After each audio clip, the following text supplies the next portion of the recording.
of Karma lecture series. This is based on the book by the same name. The program structure is as follows. First, we start off with meditation. This is followed by the lecture.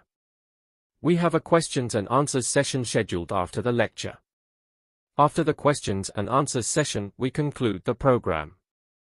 For the questions and answers session, please post your questions in the Facebook and YouTube chat or comment section in the live video. This program continues on every Wednesday at the same time, that is, 2 p.m. Coordinated Universal Time or Greenwich Mean Time. This translates to 7:30 p.m. Sri Lanka and India time. Please note and convert this time to your local time and join us every week for this enlightening Dharma Talks series by a very erudite monk. Today's lecturer has a bachelor's degree in Buddhist philosophy and religious studies from the Buddhist and Pali University of Sri Lanka. Also, the Venerable has studied under guidance of notable teachers for 5 years. Now we invite the Most Venerable Teacher to start the meditation session, followed by the Dharma talk and questions and answers session. The meditation session will start now. This will be followed by the lecture.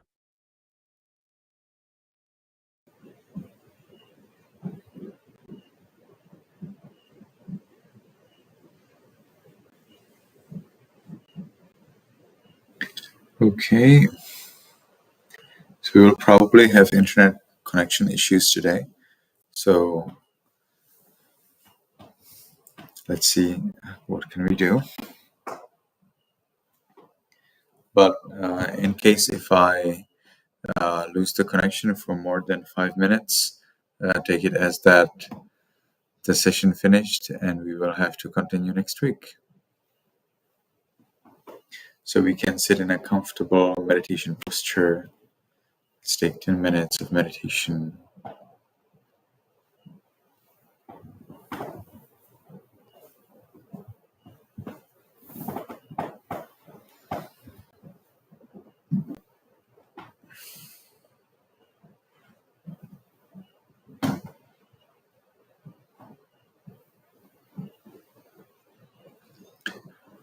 And as we are sitting in a comfortable meditation posture with the back erect, side cast down,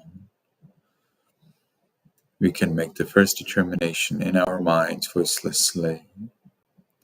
From now on, for 10 minutes, I will meditate on muscles and radiate loving kindness without any movement. From now on, for 10 minutes, I will meditate on muscles and radiate loving kindness without any movement. From now on, for 10 minutes, I will meditate on muscles and radiate loving kindness without any movement. And with that determination, we can gently, lovingly notice there's a flat piece of flesh at the top of the head. It's a sinew. We allow it to be heavy and changing.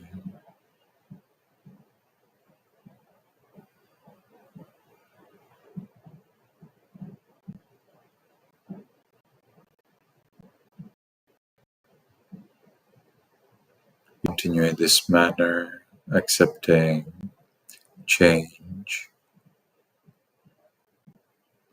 and heaviness, weight in the other muscles and sinews throughout the body, to the forehead, eyes, nose, lips, chin, cheeks, ears, back of the head. We allow all of the muscles and sinews throughout the head to be heavy.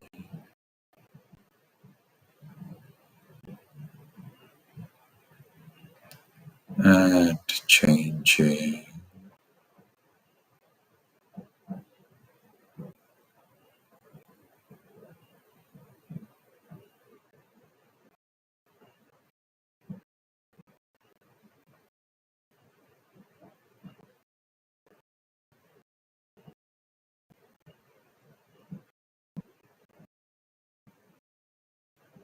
We continue to the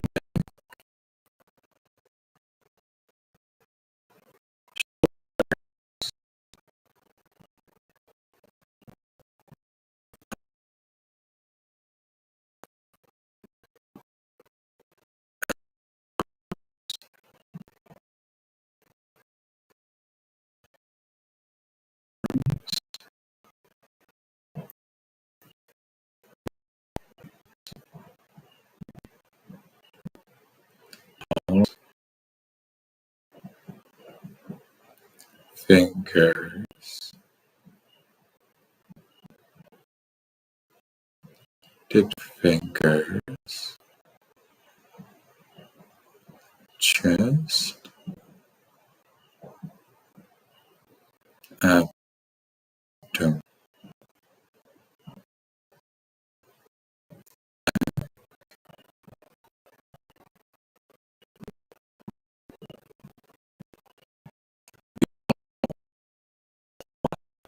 sinews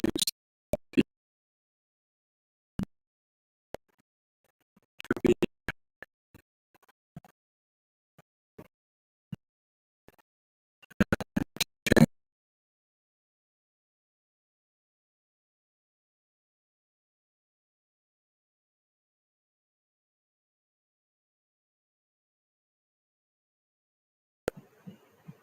We continue to the buttocks, thighs, knees, calves,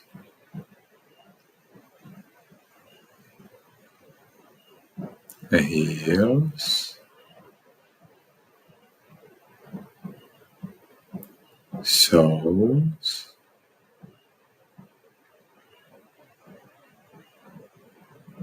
toes,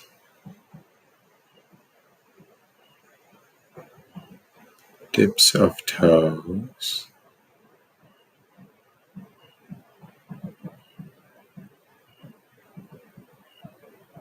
we allow all of the muscles and sinews throughout the body to be heavy and changing.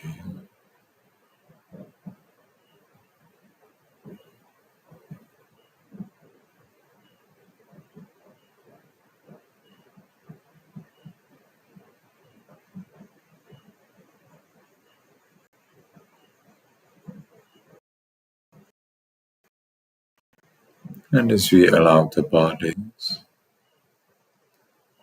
we achieve freedom from worry about the body.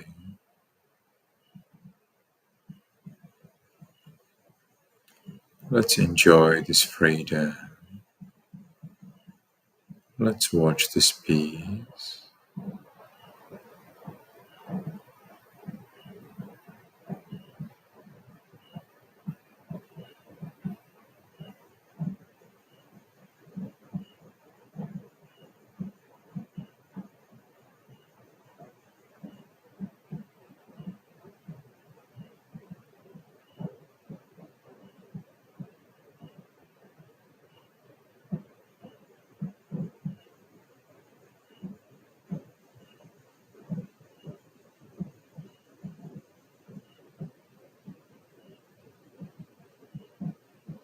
When we are established in peace, we can share it with other living beings. We can start in our role. We don't force, we don't expect, just allow. May all beings in this role be in peace.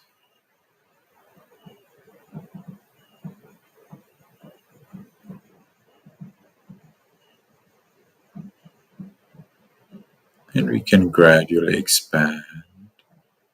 May all beings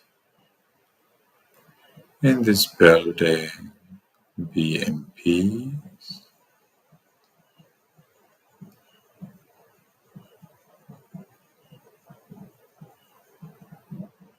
May all beings in this city or village be in peace.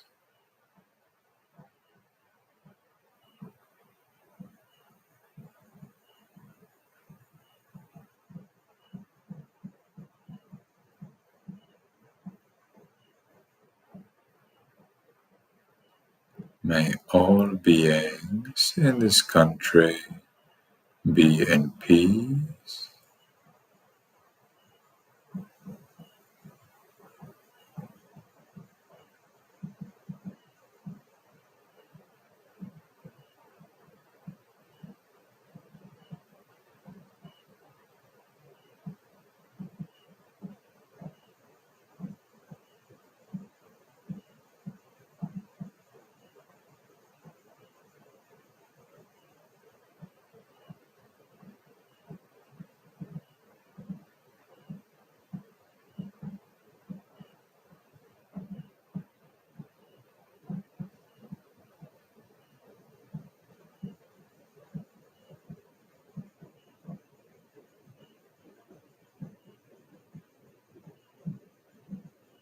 May all beings on this planet be in peace.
May all beings on this planet be in peace.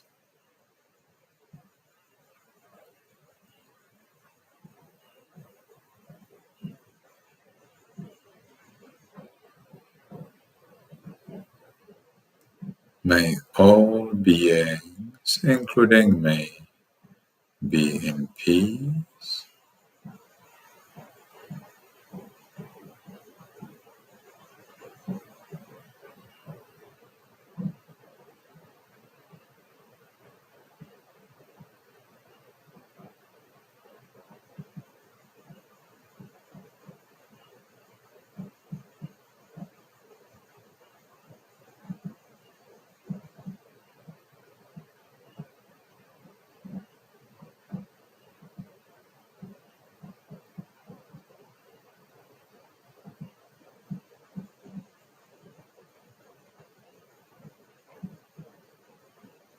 Now, because the time for the sitting is finished, let's make the last determination.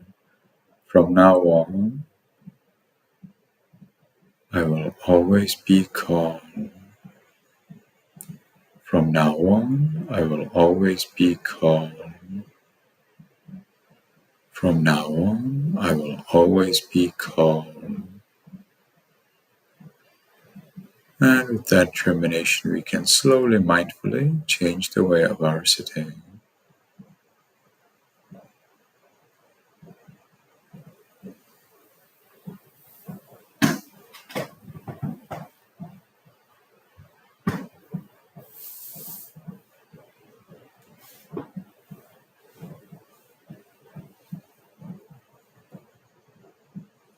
And we can take one more minute to enjoy the peace we gained in meditation.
Very well. So this is all for meditation.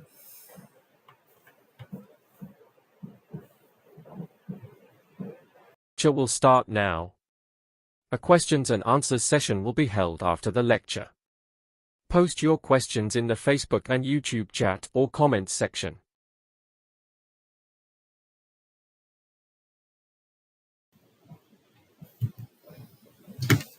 Okay, so today we will be talking about kamma. Previously, you may have seen the word karma in this presentation, but we have successfully changed it to kamma, and so that's what we are going to talk about.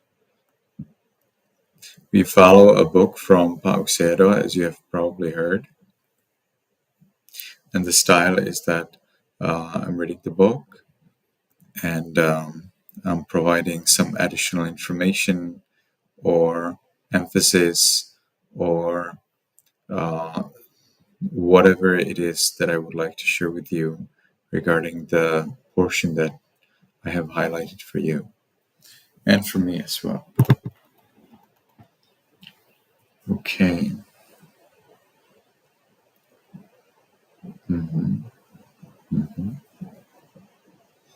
So I'll be sharing my screen.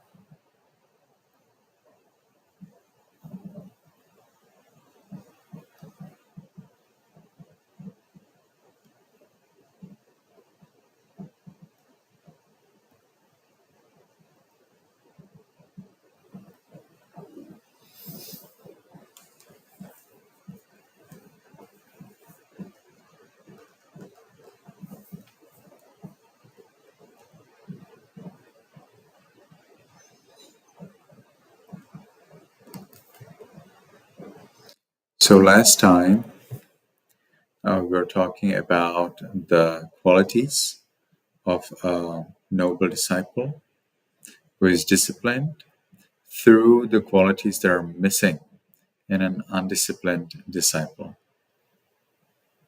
So we'll be continuing in that, and then let's see where the book takes us. So true men are the same as noble ones, for noble ones are true men, and true men are noble ones. So the idea is that a real good person is enlightened. And it doesn't mean necessarily that if you're not enlightened, or if you don't know the Four Noble Truths, or if you still have greed, hatred, ignorance, that you are evil. What it rather means is that you are prone, or there is a higher probability that you may become evil in comparison to somebody who's enlightened. So the idea here is to basically scare us. This scaring is very common feature in our scriptures, and it seems that it works. What you may like to know is that the Buddha teaches in three ways, mainly in three ways. Either the Buddha encourages. So the Buddha says, do this, it will take you to heaven, it will take you to Nibbana. Or the Buddha threatens. So the Buddha says, if you do this, you will go to hell, or you will suffer as an animal or as a ghost, or you will continue in the round of rebirth, birth, old age, illness, and death.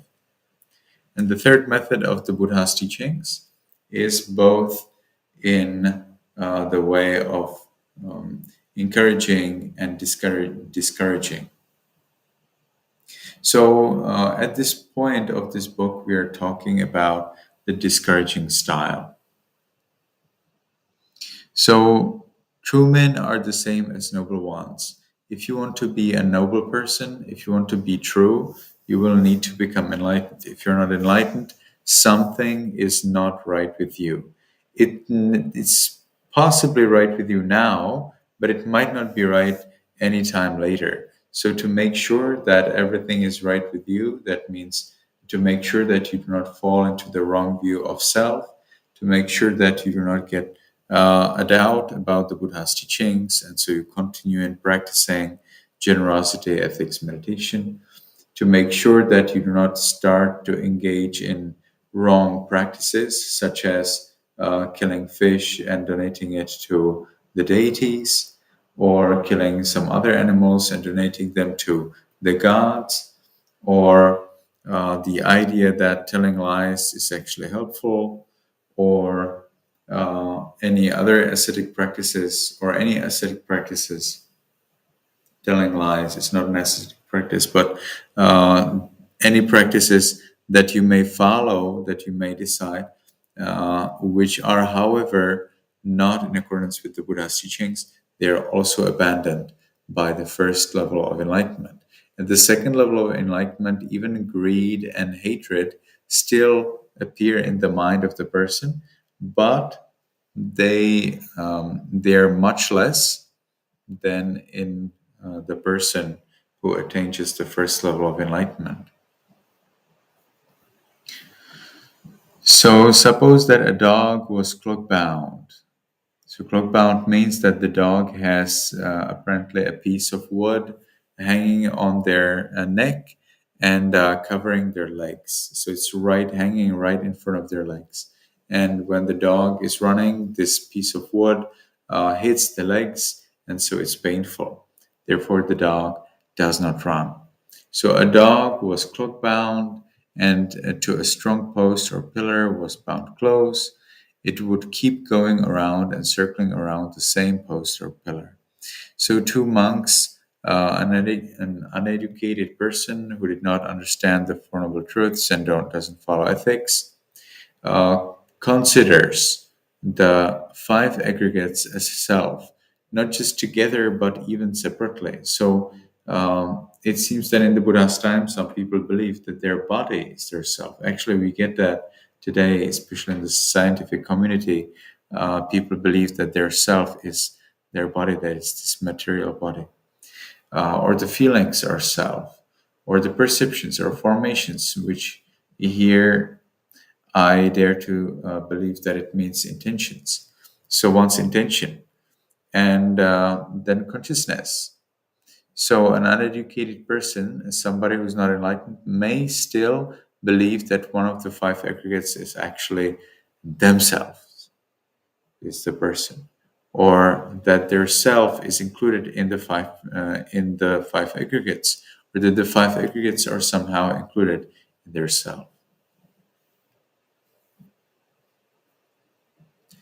Okay, each of the five aggregates may in four ways be regarded somehow as self. That gives 20, each of the five aggregates is. That gives 20 types of identity view, sakkaya ditthi, the wrong view of identity.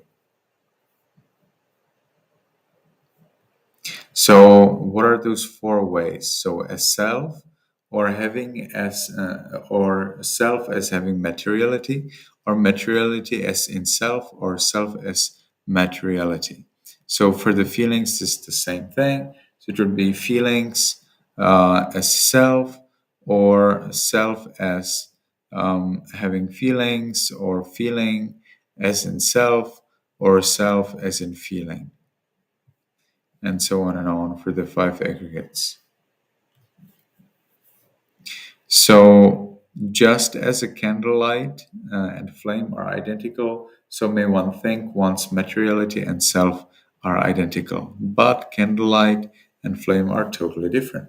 So a wise person understands, okay, so this is candlelight and this is the flame, and they are different. Okay, you cannot have a candlelight without flame, and you probably will not have a flame without the candlelight. However, there are different features. And in the same way in this body, these 5 aggregates, there are different features that make up the body. Just as a tree possesses a shadow, so may one think one's self, mentality, possesses materiality. So that's wrong. There's no possession. It's just about cause and effect. There is cause, then it happens. If there is no cause, it doesn't happen. The smell is in the flower. In the same way, one may think one's materiality is inside one's self, mentality. So it now actually describes the different misperceptions of the 5 aggregates in relation to one's self. The ruby is inside the box. In the same way, one may think one's self is inside one's materiality, like believing that your self is in your heart or in your brain, and so on. So that's wrong. These 4 similes, the candlelight and flame, the tree and its shadow, the flower and its smell, and the box and the ruby, describe the 4 types of identity view. Okay, that's what we just said.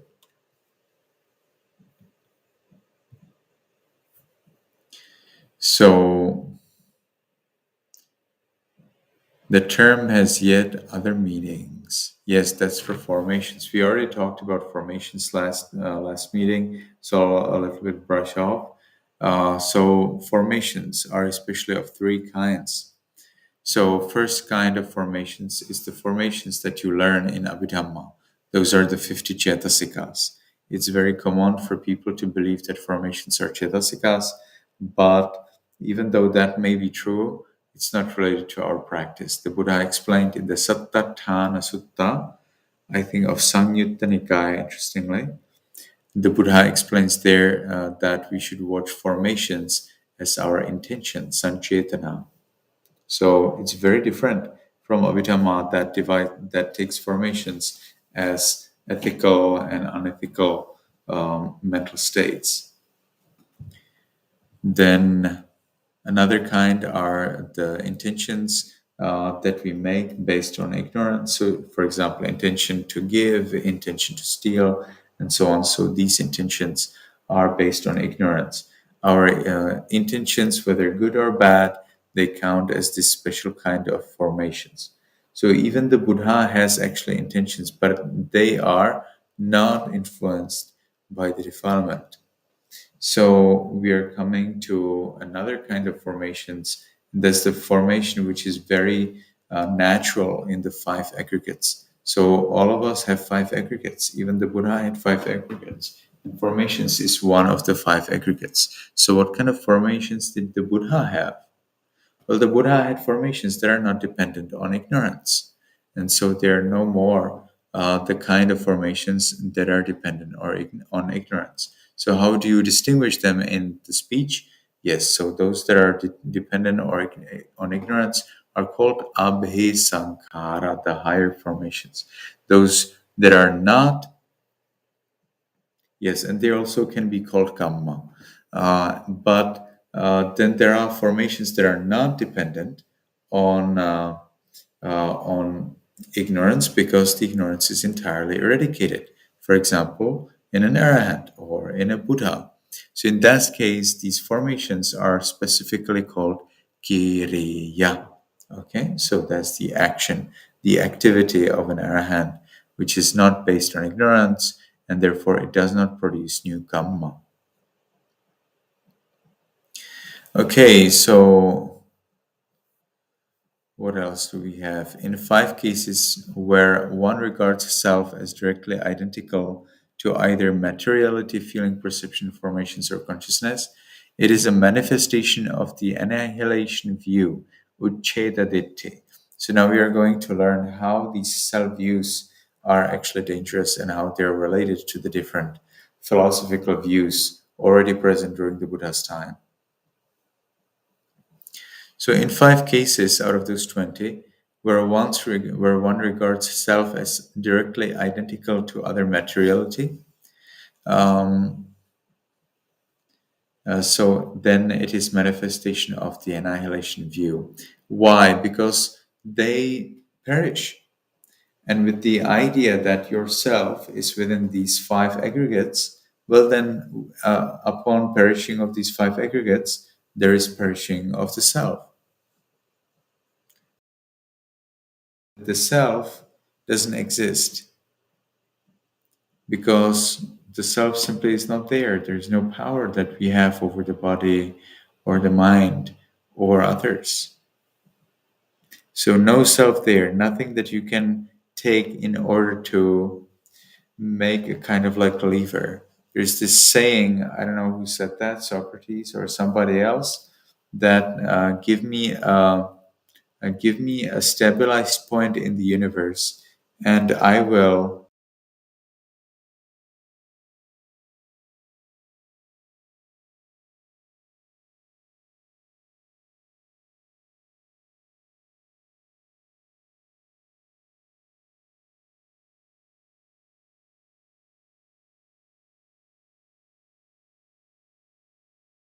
it's like when you have a leader, then the leader should be a stable person who you can trust, who you can rely on, who has knowledge, who has understanding, and who knows what's the goal.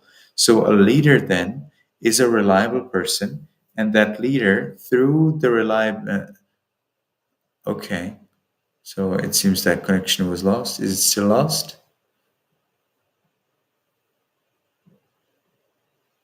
So I'm waiting for the feedback to see whether we are connected or not.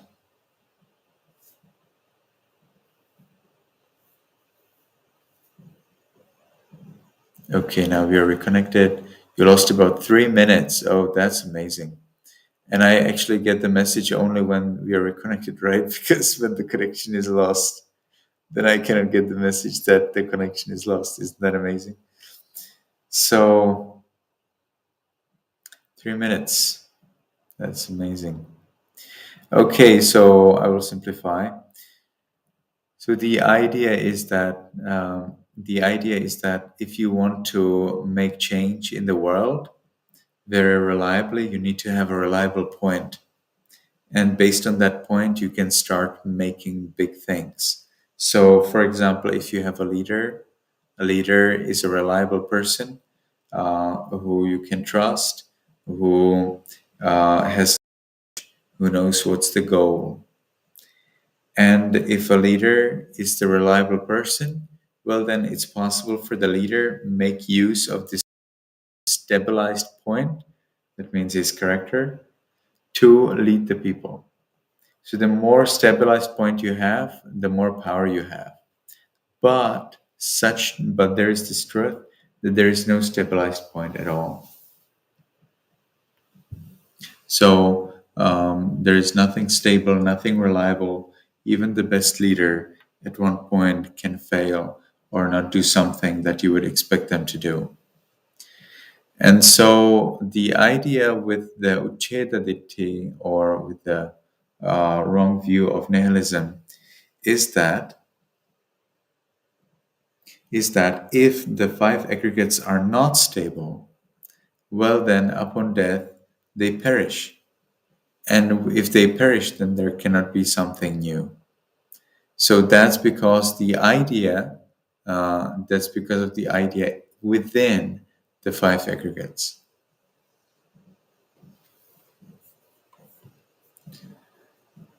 Okay, for example, if you have,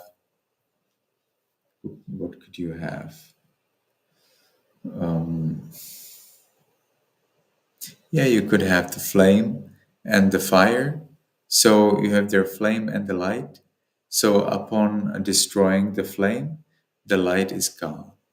Upon destroying the light, um, the flame is still not gone, but upon destroying the flame, the light is gone. So in the same way here, it's believed that upon destroying the five aggregates, the self is destroyed. But uh, ignorance, but ignorance doesn't work that way. Okay, ignorance is not so much dependent on nature, because ignorance just is there, it's available in the stream of consciousness, and it just waits until it brings its result, be it positive or negative. It would be interesting to measure ignorance of the world. So nihilism, annihilationism is the belief that after death we die, because with five aggregates dead, the soul surely should also die. If you do not believe in soul, well, then it's a different story. The annihilation view arises also because one has not discerned the workings of dependent origination. Yeah, well, that's an idea, but I worry. I would like to suggest that there is some even more important reason. Why would why would someone follow the rules? So the rules can be followed. The rules can be followed, and the teachings can be followed if you understand that there are causes and consequences. If you do not understand that there are causes and consequences, that your actions bring repercussion, then of course you will not care whether you do good or bad. You just do whatever you want. Okay, now alternative view is another reason why some people believe in self in the five aggregates. So, in the remaining 15 cases where one regards self as possessing mentality or materiality, self as containing mentality or materiality, or self as contained in mentality or materiality, it is a manifestation of the eternity view, the wrong view that when one dies, one's self lives on into eternity. So basically, any kind of belief in self, except when it is the same as materiality, leads you to the belief in eternal view. That means after death, this self that's somehow embedded or not embedded in the body and the mind, it will actually continue to the heaven, and then the God or maybe the nature or something else will form one's self into an angel.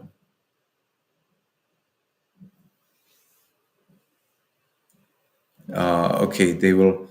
There's this belief that the God will form. That they will make the five aggregates eternal. Okay, that's another way to think of it. Or there is a modern belief, or I believe it is modern but not sure, or maybe inspired by Hinduism, but there is a modern belief in the US among American Christians that upon death, the soul, so there's the belief that we have the soul, will actually rejoin the God in such a way that the God will just contain us. So our soul will become an indivisible part of God. Some think of it as if you have a bowl with water, and then you pour a little bit of water into a cup. And so it seems that the water in the cup and the water in the bowl are different. And then you will take the water in the cup, and then you will pour it into the bowl with water. And so the water is unified. You cannot say, oh, this particular water was the water in the cup, or that one is the water in the cup. No, you cannot say that. It's all together. It's one. So this is the way how I understand the Hinduist or Brahmanist view of soul and merging of the soul, the Atman, into the universal soul called Brahma. But we do not believe in this in Buddhism, because in Buddhism we explain things through conditionality. So if there is a cause, there is effect. If the cause is missing, the effect is missing. All right, so that's, I think, more than enough. A lot of knowledge, a lot of new things for today. So I would like to suggest that we move on to questions and answers. And if there is anything you would like to know, anything you would like to ask, something you disagree, or you would like to share with me some knowledge that you think I may appreciate or that I may not appreciate, anything at all, please let us know in the comments.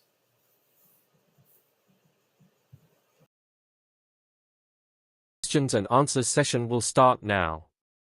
Post your questions in the Facebook and YouTube chat or comments section.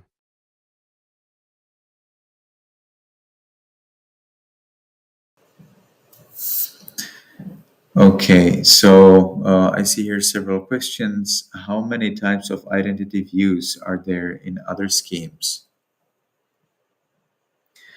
Identity view. The Buddha most importantly teaches three.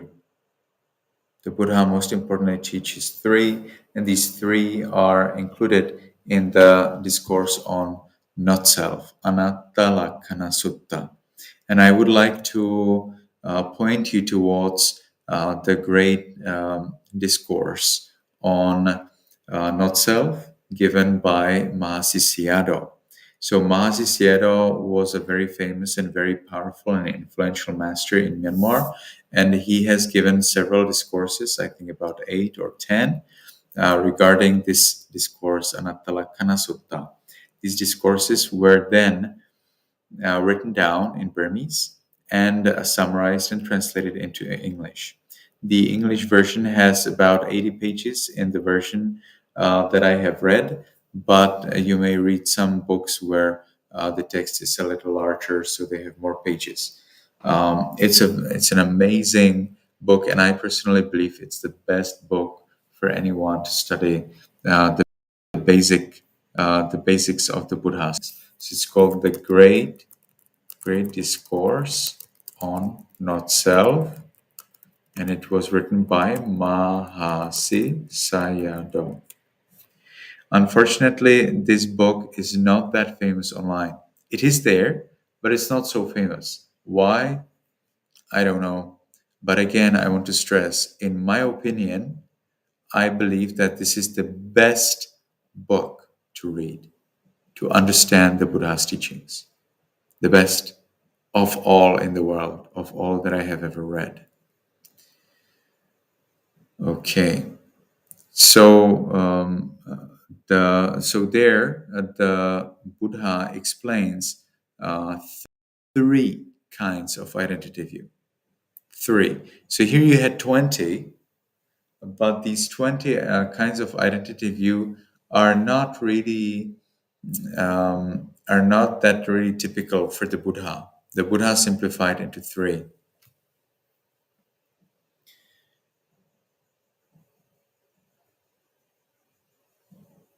Etang mama, eso me atta, eso hamasme. Etang mama, it is mine. Eso me atta, this is myself. Eso hamasme, this is me. So, etang mama, it's mine. That means I have power over that. For example, the body. I have power over the body. That's also a kind of identity view, of self-view. Eso me atta, this is my soul. This is myself. So it's not really me, but it is the core of me. So, for example, the body is the core of me and it is reliable. Eso hamasme, that is me. This is I. So these are three kinds of identity view that the Buddha most commonly, most prominently, most often explains to the monks and warns the monks that these self-identity views lead to the view of eternalism or nihilism. Okay, so let's move on to the next question. Are there beings with less than 5 aggregates? There are, according to Theravada Buddhism, there are beings who have 1 aggregate and beings who have 4 aggregates.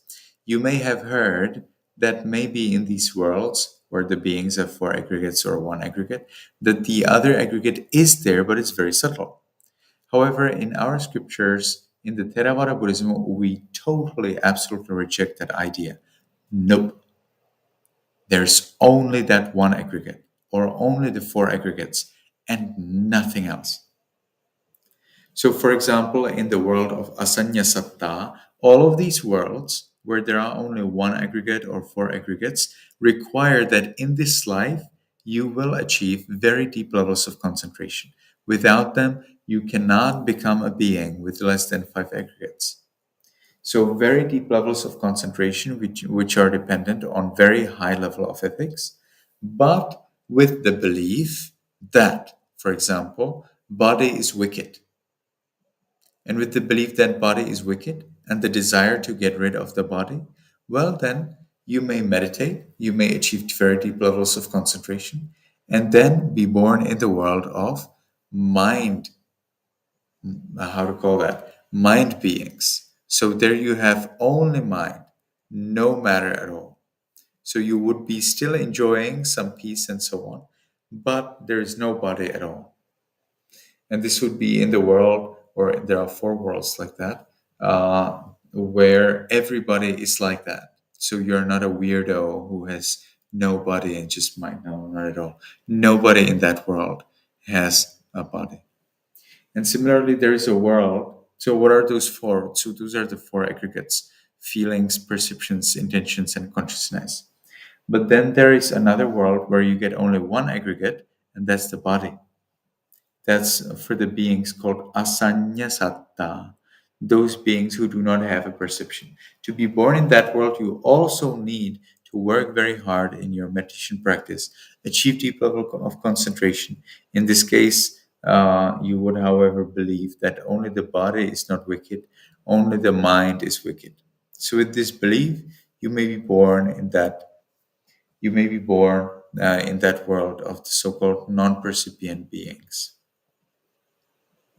So these are the worlds where you do not have all 5 aggregates. Otherwise, everywhere else you have complete 5 aggregates.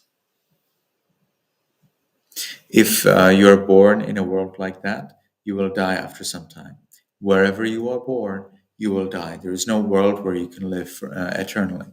But it is possible to remove the condition so that the effect also is removed. And when the condition and the effect are removed, then there is no more no more birth, old age, illness, and death in the life. So when you can remove the cause and effect, well, you can remove them through removing the ignorance. If you remove the ignorance, then the cause for making karma, the cause for greed, hatred, ignorance are gone. And therefore, you do not engage in these 3. And therefore, what remains is knowledge and its wisdom. So then you have a very high wisdom, which you can then use to help others and yourself as well. Okay, so this is all for 5 aggregates. We can move on to the next question.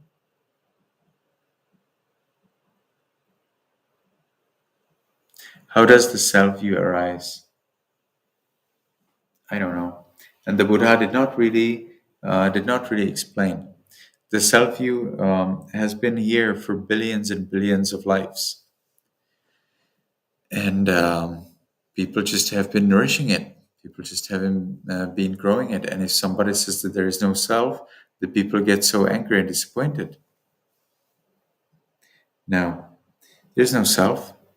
But you would be more satisfied with your question if you asked, how does the not self view arise? Well, not self view arise through wisdom, through meditation. Self-view is maintained through ignorance. So if you can remove ignorance, well, then you can also remove self-view. But until then, self-view is always there. The tendency for self-view. You do not always think, I am, or this is mine, or like that. Hopefully you do not think like that always. But there is the tendency that you will think like that when the necessary conditions arise. And that is the problem here. Okay, let's move on to the next question. Why do people gyrate towards extreme view? So let's make sure what is gyrate. I already have some kind of understanding, but let's make sure whether I have understood.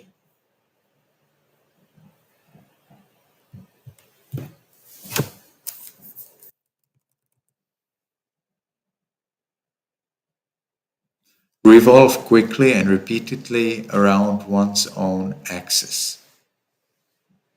So why would people revolve quickly and repeatedly around their own axis?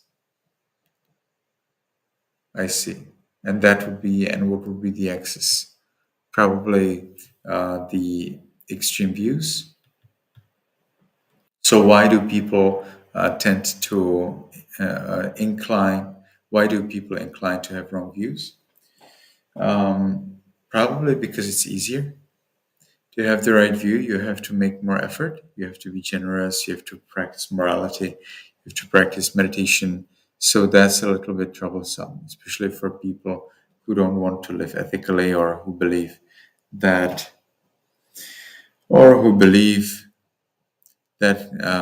they're killing another person if they themselves didn't do it by their own hand, will not kill anyone. And that is not a bad. The point is that it would not be a bad idea, but actually it is still a very bad idea. Okay, so let's move on to the next question.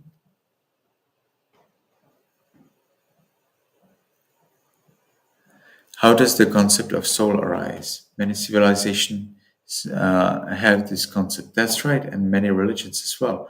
That's why the Buddha is so special, that he came up and he discovered something that's extremely hard to discover, that's extremely hard to experience and find out from oneself.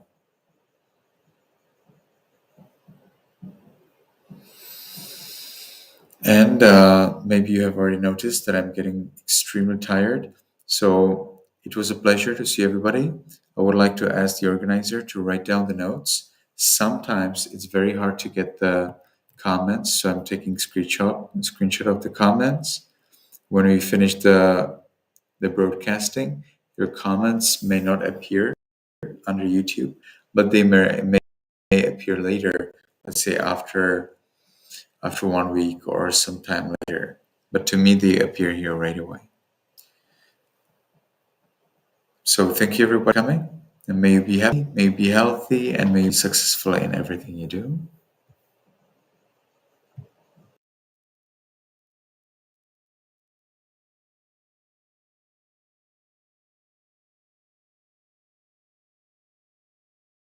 Concludes today's lecture on the workings of karma. This series is held every Wednesday at the same time, that is, 2 p.m. Coordinated Universal Time or Greenwich Mean Time. This translates to 7:30 p.m. Sri Lanka and India time. Please note your local time and join us every week. Let us take a moment to share merits with everyone now. Stay tuned for more content like the workings of karma. We are working hard to bring practical insights from Buddhism to improve your lives and the world at large. To get notified about new releases and also to help us spread the word, if you haven't already done so, please consider liking, sharing, subscribing, commenting and turning on notifications. Also please consider watching some of our other content. We also have content in other languages too. Also, please consider subscribing to our other language channels. Hoping to see you again in our live programs.